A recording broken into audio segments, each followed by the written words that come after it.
Hi hello నమస్తే this is Swapnika Valmiki welcome to public court news.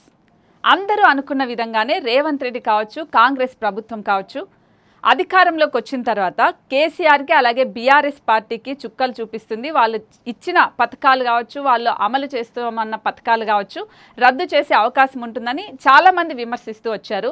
ఇప్పుడు అందులో భాగంగానే గృహలక్ష్మి పథకాన్ని రద్దు చేస్తున్నాము అంటూ కాంగ్రెస్ ప్రభుత్వం ఒక జీవోనైతే జారీ చేసింది. అయితే గతంలో బీఆర్ఎస్ ప్రభుత్వం అధికారంలో ఉన్నప్పుడు గృహలక్ష్మి పథకాన్ని ఎవరైతే పేదలు ఉంటారో వాళ్లకు ఆల్రెడీ స్థలం ఉన్న వాళ్ళకి గృహ నిర్మాణం చేసుకోవడానికి 3 లక్షల రూపాయలు ఇస్తాము అంటూ, అదే డబుల్ బెడ్రూమ్ ఇల్లులుగా కూడా వచ్చింది. సో 3 లక్షల రూపాయలు ఇస్తాము అంటూ అప్పట్లో ఉన్న బీఆర్ఎస్ ప్రభుత్వం ప్రజలకు సంబంధించి గృహలక్ష్మి పథకాన్ని తీసుకొని వచ్చింది. సో అందులో భాగంగా అప్పుడు 15 లక్షల మంది దగ్గర నుంచి దరఖాస్తులు కూడా తీసుకున్నారు. అందులో 14 లక్షల మందికి ఈ పథకానికి సంబంధించి అమలు అవుతుంది. వాళ్ళు మంజూరు అంటే వాళ్ళకి 14 లక్షల మందికి ఈ పథకం అమలయ్యే అవకాశం ఉంటుంది అంటూ కొంతమందికి చెప్పింది. అందులో మళ్ళీ 2 లక్షల మందికి ఈ గృహలక్ష్మి పథకం కింద మంజూరు అవుతుందంటూ కొన్ని పత్రాలు కూడా ఇచ్చింది. సో ఇప్పుడు అవన్నీ రద్దయ్యే అవకాశం అయితే కనిపిస్తుంది.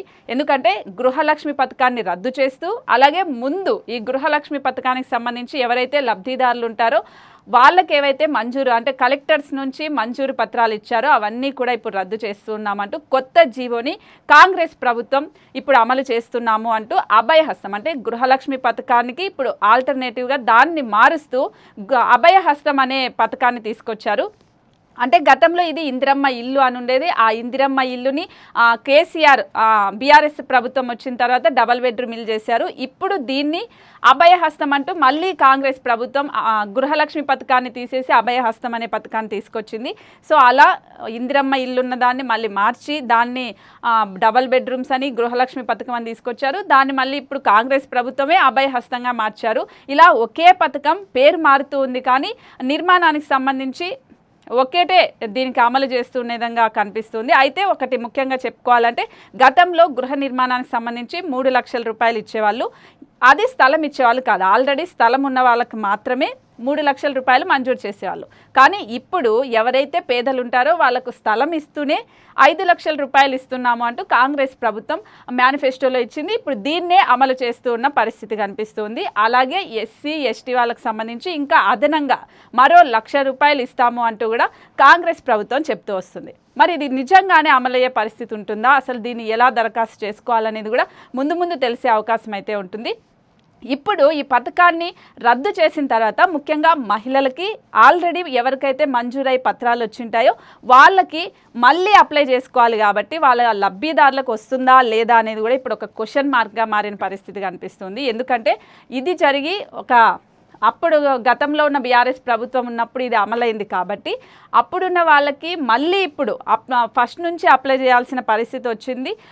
అలా ఒకవేళ అప్లై చేస్తే మళ్ళీ ఈ గృహలక్ష్మి పథకం కింద ఎవరైతే వాళ్ళు బాధితులు కావచ్చు, లేదంటే పేద ప్రజలు కావచ్చు, వీళ్ళందరికీ మళ్ళీ ఇప్పుడు అభయహస్తం అనేది వస్తుందా రాదా అనేది కూడా క్వశ్చన్ మార్క్ అనే చెప్తూ ఉన్నారు.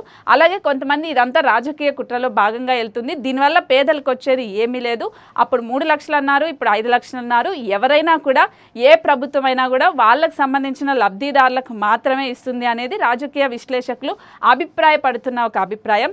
సో ఇప్పుడైతే కాంగ్రెస్ ప్రభుత్వం ఏదైతే అనుకునిందో గృహలక్ష్మి పథకానికి సంబంధించి ఆ పథకాన్ని రద్దు చేసింది. ఆ పథకాన్ని ఇప్పుడు అభయహస్తం అనే విధంగా అమలు చేస్తూ ఈ రోజు నుంచి అది అమలవుతుంది అంటూ జీవోను కూడా జారీ చేసింది. మరి ఇప్పుడు దీనికి సంబంధించి రేవంత్ రెడ్డి ఈ పథకాన్ని ఎలా అమలు చేస్తారనేది కూడా చూడాలి. ఎందుకంటే అప్పుడు 3 లక్షలు అన్నప్పుడు డబల్ బెడ్రూమ్స్ అన్నప్పుడే అది సంతృప్తిగా ప్రజలకు అందలేదు అనేది విమర్శలు వస్తూ ఉన్నాయి. ఇప్పుడు దీన్ని 5 లక్షలు చేశారు, ఇది మళ్ళీ ఎంతవరకు వెళ్తుంది? అందులోనూ అప్పుడు 15 లక్షల మంది, దాంట్లో 14 లక్షల మందికి మంజూరు పత్రాలు ఇస్తామంటూ కలెక్టర్ల నుంచి ఆదేశాలు కూడా వెళ్ళాయి, అది కూడా క్యాన్సిల్ చేశారు. ఇప్పుడు వాళ్ళందరూ మళ్ళీ ఫస్ట్ నుంచి అప్లై చేసుకోవాల్సిన అవసరం ఉంటుంది. వీళ్ళందరికీ కూడా మళ్ళీ అభయహస్తం ఇవ్వాల్సిన పరిస్థితి ఉంటుంది.